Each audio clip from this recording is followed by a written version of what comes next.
America, we got to get back to doing what's expected of us as free citizens in this democracy. That means being tolerant, being respectful, staying informed, and being engaged.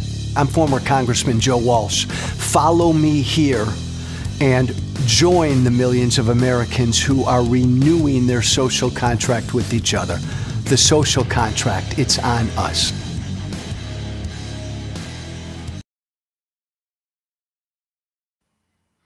Hey, good to be with you this Wednesday. Former Congressman Joe Walsh with you. Hope your week is going well. Hey, just a thought, a tease. Got a couple really good conversations coming up later this week. Tomorrow, Thursday, having a conversation with an expert on our broken political system and how we ought to look at reforming our broken political system. Be sure to tune into that. That's tomorrow, Thursday. And then I'm really looking forward to a conversation I'm having on Friday with a Brit, a citizen of the UK who has spent time in this country and loves this country and has no idea what's going on in this country now and is sad for this country. I can't wait for that conversation on Friday as well. This Wednesday, though, quick hit. 2 to 3 quick topics this Wednesday to get you thinking. And I'm going to start the first one like this. A little Wizard of Oz. There's no place like home. There's no place like home. There's no place like home. For the past almost 9 weeks, with everything Elon Musk and Donald Trump have done, with every cut, with every gutting of every federal agency, with every freezing of congressionally appropriated dollars, with their chainsaw, their sledgehammer, their whatever that they've taken recklessly to the federal government, every day I've kept repeating to myself when I wake up in the morning and when I go to bed at night, it's not constitutional. It's not constitutional. It's unconstitutional what they're doing.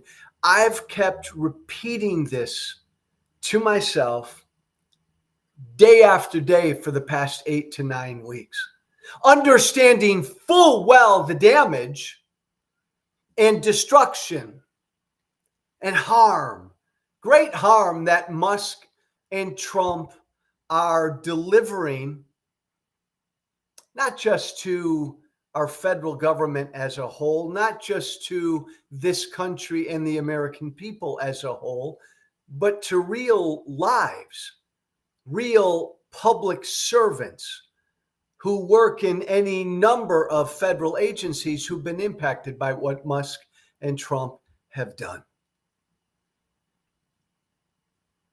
And virtually everything Musk and Trump have done, I've said from day one, is unconstitutional. They can't do that, I would scream. He can't do that. They cannot lay off those people. Musk and Trump can't fire those government employees. They can't shut down that agency. On and on I go every single day. It's not constitutional. It's not constitutional what they are doing. Suits have been filed, and generally most of the court cases are being won. Trump and Musk are losing most every suit that's been dumped in their lap. A big one yesterday, a big loss yesterday, a big affirmation that what they're doing is not constitutional, that what they're doing is not constitutional. A federal judge yesterday ruled USAID, the United States Agency for International Development, an agency, an independent agency, a congressionally created agency that Trump and Musk have been trying to eliminate from day one, a federal judge ruled yesterday that Musk and Trump must reinstate virtually all functions that they've cut. A federal judge yesterday making clear, crystal clear, that most everything Musk and Trump have done with USAID is not constitutional. Not constitutional. And I'll admit, I'll acknowledge that every night when I went to bed these past 8 to 9 weeks, and I'd rock myself to sleep saying, humming my mantra, it's not constitutional. It's not constitutional. There was always a little bit of a doubt. I know what they're doing is not constitutional, but would a judge see it that way? Would a court see it that way? Boy, I'll tell you what, huge ruling yesterday. A federal judge saw it that way. A federal judge found yesterday that Elon Musk called out Musk by name and Doge likely violated the Constitution in multiple ways by moving to shut down USAID. This has always been a great source of consternation and confusion for the American people. USAID was one of the first agencies that Musk and Trump went after for a lot of reasons that we talked about. But I was Johnny one note when I first found out that they were trying to gut this agency. They were trying to shut down this agency. They were locking down USAID buildings. They were leaving USAID workers around the world stranded and telling them, you've lost your job, find your way home. They were cutting jobs. They were freezing positions. They were freezing spending already allocated to USAID. And much of the discussion has been, oh my God, what a stupid thing to do. This is a great agency. This is America's soft power. Look at all the good that USAID has done around the world, helping to eliminate poverty around the world and health for impoverished people in Africa and all over the world. And what a boon it's been for American farmers through USAID to deliver food all over the world. All of that's right. It's been ugly. It's been so harmful what Musk and Trump have done to USAID. But I've been Johnny One Note from the beginning, again, standing on my soapbox, saying every single day, but that's all true, but they can't do what they're doing.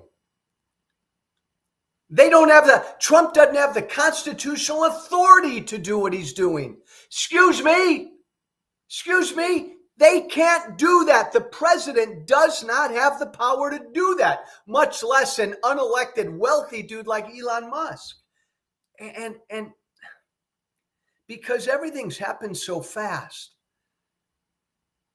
And Musk and Trump have just enacted so much damage. We've felt hopeless and helpless. And that cry of mine from the wilderness, and I wasn't the only one that would scream, they can't do that. I don't want to talk about the merits of what they're doing. We can, but they can't do it. They don't have the authority. To get the affirmation, to get the ruling yesterday from this U.S. district judge who ruled in favor of about 26 current and former USAID employees, ordered Musk and Doge to reinstate all payments, reinstate all security notifications, access email and all other electronic systems to USAID employees, reinstate nearly all functions of this agency, and then for the judge to say Doge's and Musk's actions trying to shut down USAID violated the Constitution in multiple ways. The court finds that the defendant's actions taken to, talking about Doge and Musk, taken to shutting down USAID on an accelerated basis, including its apparent decision to permanently close USAID headquarters without the approval of a duly appointed USAID officer, likely violated the Constitution in multiple ways, and that these actions harmed not only the plaintiffs, the USAID employees, but also the public interest. Because here we go to the constitutionality. Because they deprived, Doge and Musk, deprived the public's elected representatives in Congress of their constitutional authority to decide whether, when, and how to close down an agency created by Congress. Stop. Stop. Donald Trump, from the very beginning, has not had the power to shut down USAID. Only Congress can do that. Same thing with the Federal Department of Education. Trump can't shut it down. Musk can't shut it down. Constitutionally, only Congress can shut it down. Congress created that independent agency. Same thing here with USAID. So for a judge to say the same damn thing, for a judge to say that Trump and Musk did not have the authority to decide when and how congressionally appropriated USAID funds were being spent, man, game, set, match. Game, set, match. Take heart. Darn near everybody listening to me right now. I understand what a mess we're in. I understand the damage that's been done to USAID and any number of other federal agencies. And I get, right, as we've said from the beginning, what Trump and Musk have been doing is they know they've got Congress in their hip pocket. So Trump and Musk have just gone on a blitzkrieg, right? Millions and millions and millions of decisions every day, shut down here, shut down there, fire here, and just daring the courts to try to keep up with them. And the courts have been overwhelmed. But I always believed,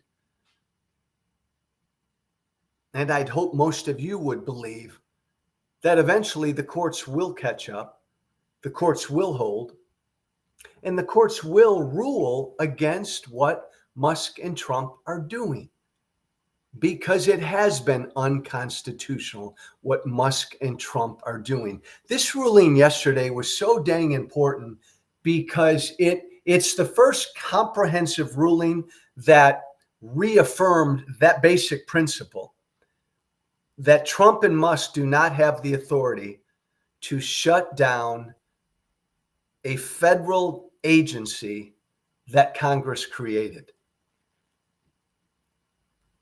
First time this has been said, and it needed to be said. And now it's a matter, and there are a bunch of other lawsuits just purely directed at USAID, what Musk and Trump have done to USAID. All of these are being heard right now. All of these rulings will come down right now. So first and foremost, what Musk and Trump have done to USAID, they can't do. That now has been officially decreed by the courts, affirmed. They do not have the authority to do. Now it's a matter of trying to fix, again, through the courts, fix all the damage that Musk and Trump have done. And this is going to take time. and it's going to be difficult. Important in this ruling as well, the judge, for the first time, identified Elon Musk and said that in this ruling, Elon Musk is exercising enough independent authority that it's likely that it's required him to be confirmed by the Senate under the Constitution's appointment clause. It'll be interesting to see what happens there. Will Elon Musk now possibly literally have to go in front of the United States Senate and answer questions under oath and be formally approved? But a big ruling, an important ruling, and setting a precedent. Again, the Constitution matters. The Constitution matters. What Musk and Trump have been doing across the board has not been constitutional. It's been unconstitutional. And that's what a judge said yesterday. Hey, topic number 2. I know there are others saying this. I think I was one of the first out of the gate a while ago calling Donald Trump a Russian asset. I stand by that. I don't know how you can call Donald Trump anything else. Everything Donald Trump has said and done for the past 10 years has been to Putin's benefit. Everything Trump has said and done for the past 10 years has been what Putin has wanted him to say and do. Now, if Trump's not a Russian asset, he's certainly behaved like one. I just think it's clear. And as the world has been wrestling these last few weeks, why is Trump standing with Putin? Why is Trump on Putin's side? I mean, people now are saying that publicly. My God, I was saying that 7, 8, 9, 10 years ago. Most people still don't want to answer the why. Why? Because he works for Putin. Why? Because he's a Russian asset. Everything he's done, weakening this country, our country, weakening our alliances, weakening NATO, weakening America's influence around the world. Everything that Putin has wanted him to do, throwing Ukraine under the bus. This is despicable, however. This is cruel, however. What Trump did yesterday. Donald Trump ordered the termination of a program that had been tracking the abductions, the mass abductions of Ukrainian children. Since the war started, Russia has abducted, kidnapped upwards of 65,000 Ukrainian children, grabbed them, taken them to Russia, abducted them, kidnapped them, with the clear goal to immerse them in Russian life, with the clear goal to make these children, these Ukrainian children, Russian. Hey, you talk about a genocide, all you genocide people looking at Israel, bullshit there. You talk about a genocide. I mean, Putin systematically has been on a genocide when it comes to Ukraine, a key piece of which, from the beginning of the war, has been the abduction and kidnapping of these children. Again, north of 65,000 Ukrainian children taken into Russia to become Russian, taken from their families. Trump yesterday terminated the U.S.-funded initiative that was tracking these mass abductions so as to track and prosecute Russian war crimes, ultimately so as to find and return home these 65,000 some Ukrainian children. And Trump terminated the program.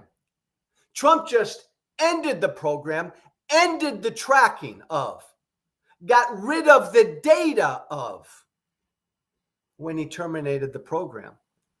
All the data of that we'd been accumulating the last 2 to 3 years of these 65,000 some Ukrainian children. All this key evidence, again, this was a US funded initiative. All the key evidence tracking these abductions, tracking these crimes, evidence of these war crimes was all to be used, again, to prosecute Putin for war crimes and to get the children back. And Trump just ended the program. Trump ended our tracking of these 65,000 plus Ukrainian children. Trump, in essence,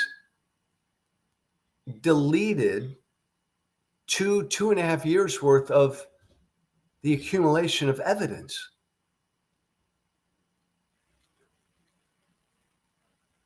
Why would he do that? Why would Donald Trump do that? Yeah, clearly it's what Putin would want him to do. Putin kidnapped 65,000 and counting Ukrainian children. I think just abducted them, took them to another country. In all likelihood, has them in camps, brainwashing these kids, probably placing them with Russian families. What an evil war crime. And Trump just terminated the program tracking this war crime and eliminated the evidence against Putin. Why would Donald Trump do that? You know, he sides with Putin. He stabs Ukraine in the back. He says he wants to get us out of NATO. He believes Putin and not our own people when it comes to right. We can go down the line, down the list of everything Trump has said and done that has shown that Trump's a Putin puppet or worse. But this is just evil. This is evil, what Trump did. It's evil. He's a Russian asset.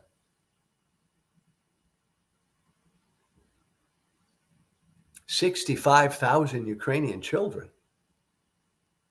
And Trump just sells them out for good.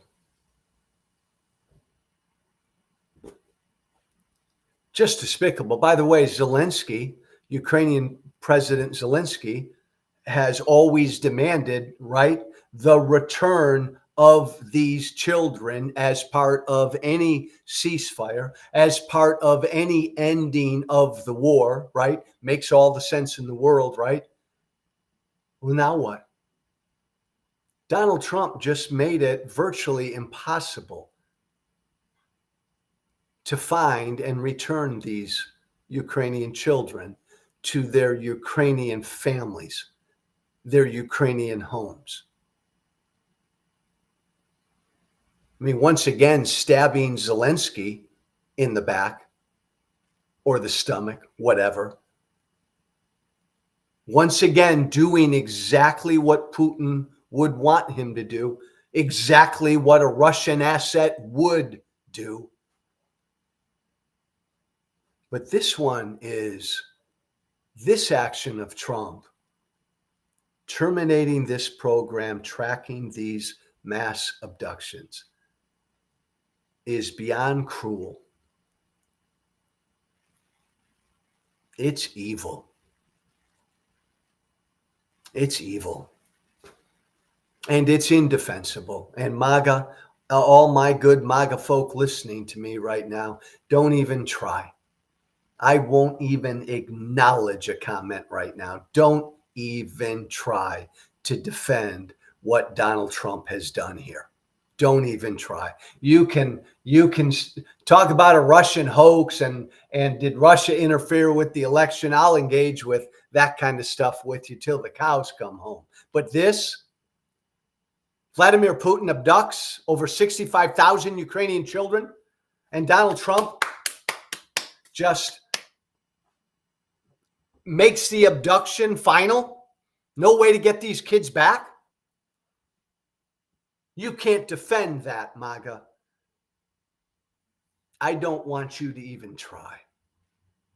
I don't want you to even try. Hey, thank you, everybody, this Wednesday for listening. Again, some great conversations coming up tomorrow and Friday. Be sure to tune in to The Social Contract with Joe Walsh. You want to shoot me an email, shoot me an email. The Social Contract with Joe Walsh at gmail.com. The Social Contract with Joe Walsh at gmail.com. Be part of, thanks, Keith. Be part of the No Kings movement. There it is, baby. No Kings. Be part of the No Kings movement. Go to oneflaginitiative.org. There it is. All one word. oneflaginitiative.org. Go there. Join the No Kings movement. Join me and thousands of others who are all embracing and rallying around this basic American truth. We don't have kings in America. Damn it, we never will. May seem like we got one in the White House right now, but we will resist. We will fight him wherever we can. By the way, when you join the No Kings movement, oneflaginitiative.org, you'll receive constant updates on the resistance movement, protest happening all over the country every day and week of the year. We'll keep you informed. We help keep the resistance to Trump and Trumpism and authoritarianism active and involved. Thanks for listening, everybody. Be brave. Be brave. Thank you for listening. Remember to listen, share, and follow The Social Contract with Joe Walsh on Apple Podcasts, Spotify, and everywhere great podcasts are found. And be sure to leave a 5-star review. This has been The Social Contract